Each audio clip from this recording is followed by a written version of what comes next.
If you're tracking your PLC code development with a modern tool like Copia, you'll always be able to access every prior version of your control logic. On top of providing a robust Git-based source control service to controls teams, Copia supports additional features like releases to help you manage your control logic development history. Releases let you formally mark specific versions of your PLC logic as significant, such as when commissioning a new machine for a customer, upgrading hardware or firmware, or after completing a substantial patch.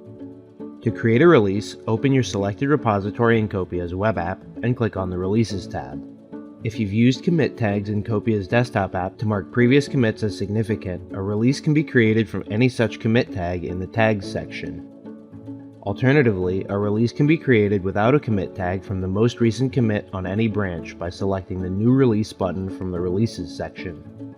From here, you can select the branch to use and give a name to the new commit tag created with your release. Next, give your release a title, and optionally add some information for users describing the contents of this release, such as issues fixed and new features developed.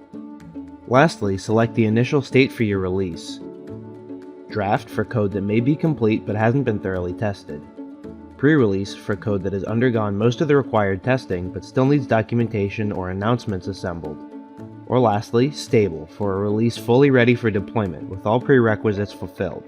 These states allow users to handle feature releases smoothly by performing testing and preparing documentation as formal steps in the release cycle. Finally, you're ready to create your release. As soon as you do, you'll see the release under your repository's Releases tab. You can update the release by selecting Edit Release on the left. Here on your Releases tab, anyone your organization grants permission to can view every released version of this repository. This makes it easy, for example, to find the correct version to deploy for new machines, to find a previously released version when repairing or maintaining an old machine, and to deploy critical updates to machines out in the field. To learn more, check out Copia's documentation on tags and releases to see how Copia can help you manage your control logic development cycle.